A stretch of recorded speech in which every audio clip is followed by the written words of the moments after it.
Hey,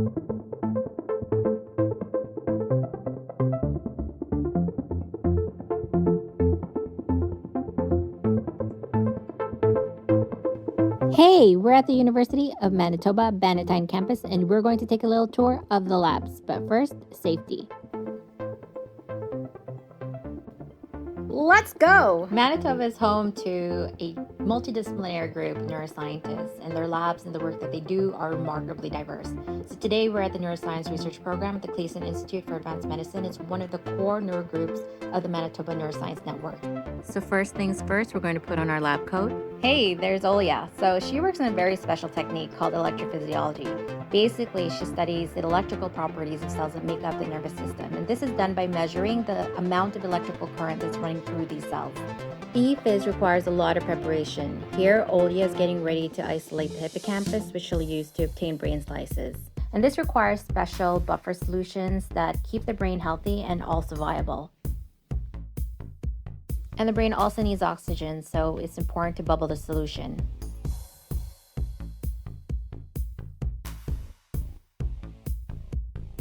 When the prep's done, you're going to put on those gloves because it's time to handle the animals. Once isolated, the brain can go straight into the pre-chilled buffer.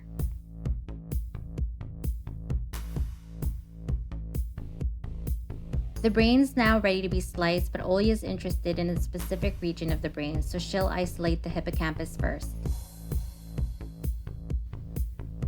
So here you can see the hippocampus. It has a very unique shape, often described as looking like a seahorse or a ram's horn.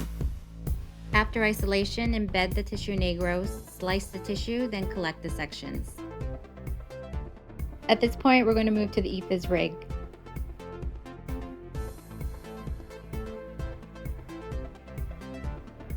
Here you want to fill a micropipette with your buffer or other solution depending on the study. Then load it onto a microelectrode holder.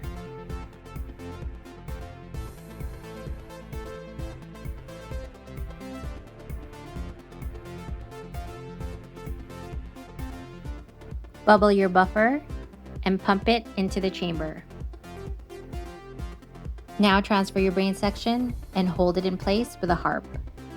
In this experiment, Olya will take readings from neurons and brain slices, but you can also use cells that are grown in culture.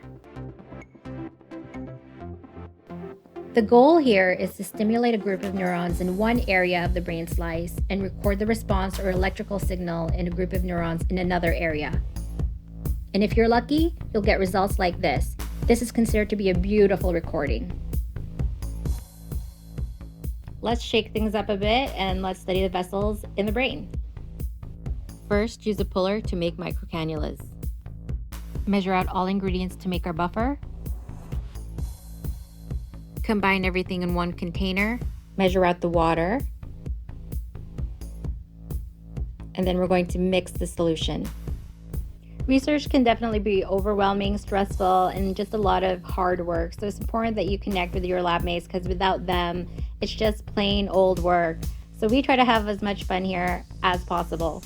Bye, Shreya. I study the properties of blood vessels in the brain using pressure myography.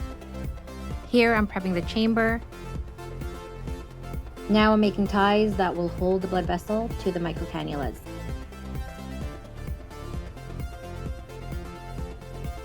And from the base of the brain, I collect the major arteries.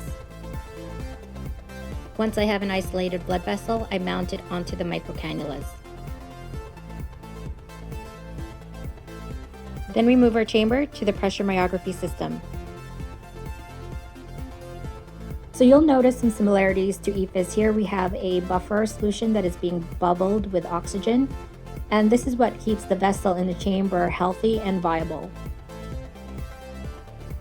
This is a beautiful example of blood vessel from the brain.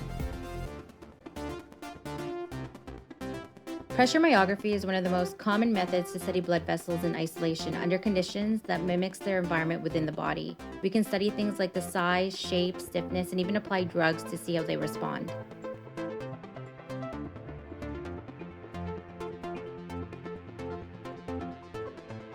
So let's move things along because it's time to do cell culture with Chetan.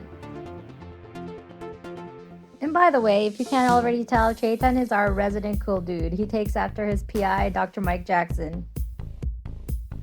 So the first rule of cell culture is to keep things sterile with 70% ethanol. You want to spray down your work surface and also all the items that you bring into the hood. Here, Chetan is prepping the cell culture media, and this will become the environment in which the cells will grow, and it contains all the nutrients that'll keep those cells happy and alive. Many cells grown in culture are isolated from living tissue and then grown under controlled conditions in the lab. In addition to essential nutrients, they also require special gases and optimal temperatures, and these conditions are met by growing them in an incubator. There are different types of brain cells you can grow, like neurons, astrocytes, and microglia. You want to check your cells every few days and change your media routinely. Now these are some beautiful neurons. Good job, Chetan! Changing the media is an important part of cell culture because it replaces all the nutrients that have been consumed while the cells have been growing.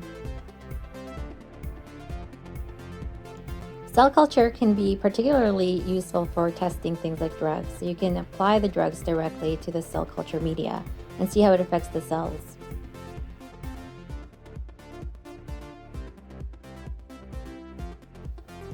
Cultured cells can then be used in immunocytochemistry. This is a technique that visualizes proteins in cells under the microscope. This is a beautiful image of neurons, and you can see all the proteins that are labeled.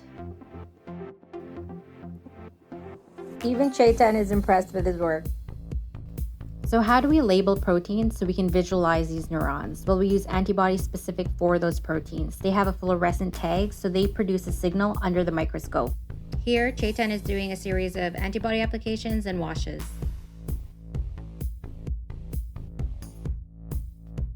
Cells can also be used in other downstream applications like Western blot, and today Alejandra will show us how. First step, gel electrophoresis. Alejandra's already made a gel in advance, so it's just a matter of loading it into the chamber and keeping it hydrated with buffer.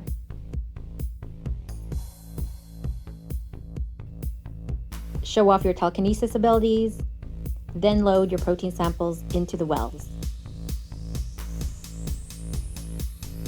These proteins can be extracted from cells grown in culture and then separated using gel electrophoresis. Alternatively, you can extract protein from tissue.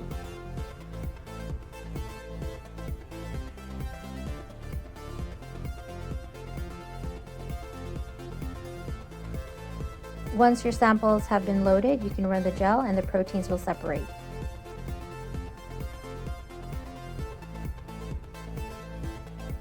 Next step is to transfer the proteins onto a membrane. To do this, build a gel and membrane sandwich, and this includes sponges and filter paper.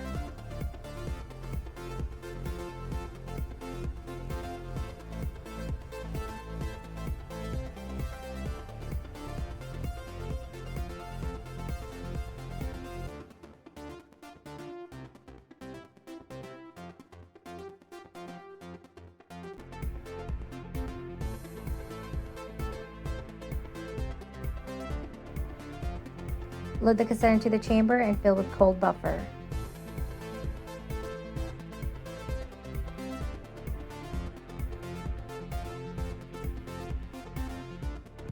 Now hit run and allow the protein to transfer from the gel to the membrane. Prepare a blocking buffer.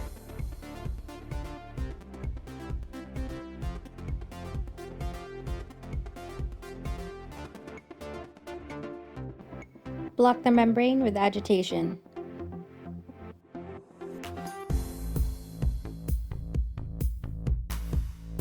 In sequence, add primary and secondary antibodies with washes in between. To visualize proteins, use a chemiluminescent substrate.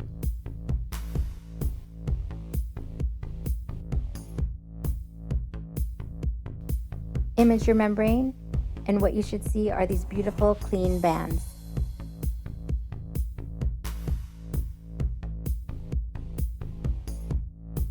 It's been a long day and we're heading out of here. Don't forget to put back your lab coats. It always feels so good to get out of them.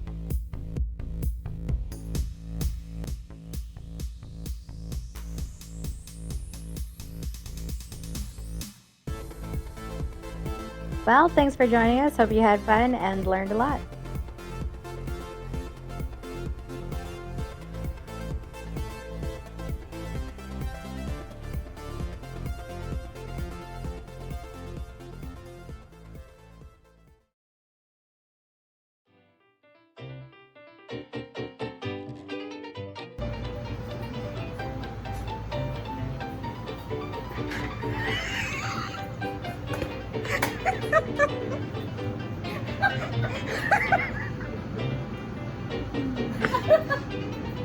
This is what they call moving magic, you guys.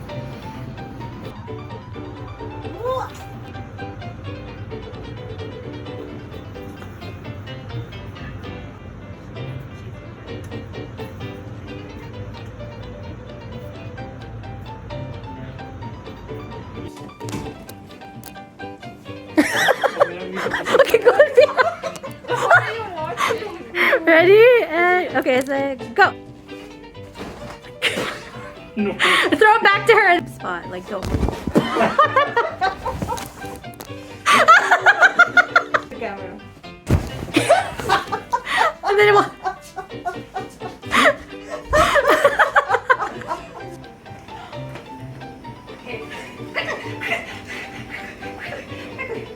Oh my god.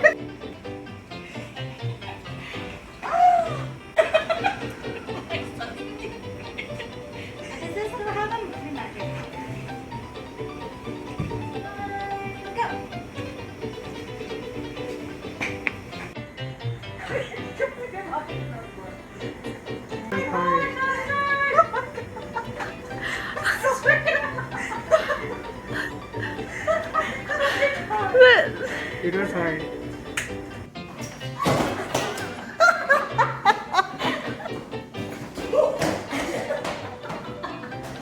Jump! No! Chetan, you are so slow! Maybe in wait. Not on the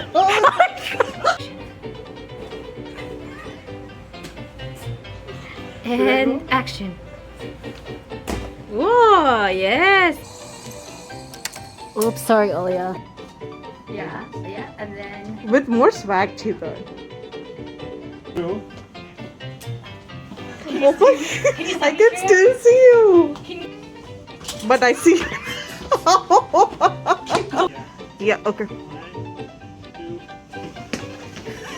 But I can see you. My feet are visible, right? Yeah, but I can still see your. Oh yeah, no, like it's just very. It's like a horror story. Really? Yeah. But Yeah. no, keep your hand inside. Okay. What? Your hand is outside, Crystal. How am I supposed to hold that? Okay, Yes. action. Action. Nope. No. I can still see you, Crystal. 2, 3. Even you are there. I was there? Yeah. But no, I can't see you. Oh my. Okay, you're through. Ready, Shreya? Yes, I am. What is this? Ready, Shreya?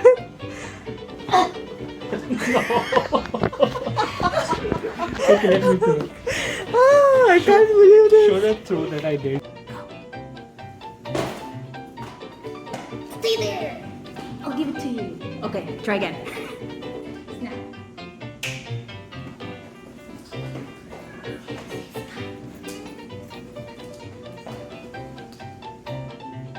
Yes, and then turn.